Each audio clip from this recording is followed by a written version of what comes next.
सर्वांना माझा नमस्कार. माझे नाव श्रेया आहे.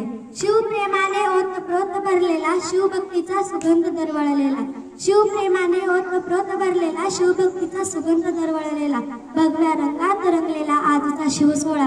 आजच्या सोहळ्याचे कार्यक्रमाचे माननीय अध्यक्ष, व्यासपीठावरील मान्यवर व माझ्या शिवप्रेमी मित्रमैत्रिणींनो, सर्वजण ज्या मंगलमय दिनाची पाहत होते आतुरतेने वाट, सूर्याच्या सोनेरी किरणांनी मिटला अंधार, उजळली शिवदिनाची पहाट, प्रत्येकाच्या हृदयी निर्माण झाली शिवप्रेमाची लाट. शिवाजी महाराजांना वंदन करून कर्तव्य माझ्या भाषणाला सुरुवात.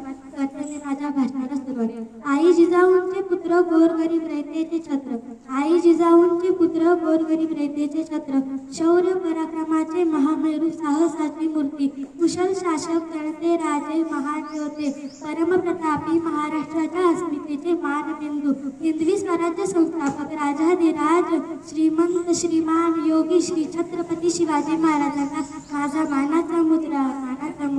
मित्रांनो, आज आपण येथे प्रसन्न मनाने हसत मुखाने बसलेलो आहोत. आजचा हा सुवर्ण दिन पाहण्याचे भाग्य आपणास लाभत आहे. पण शिवाजी महाराजांनी जर हिंदवी स्वराज्य निर्माण केले नसते तर इतिहास वेगळा राहिला असता आणि वर्तमान भयावह राहिले असते, ज्यांच्यामुळे आज आपण इथे बसलेलो आहोत. चला तर मग त्यांच्या नावाचा अर्थ समजून घेऊया.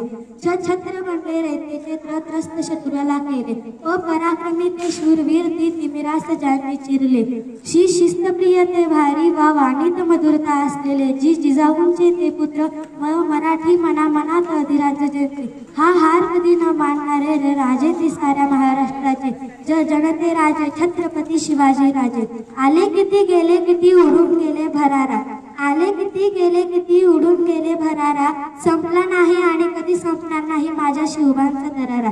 जय भवानी, जय शिवाजी, जय महाराष्ट्र.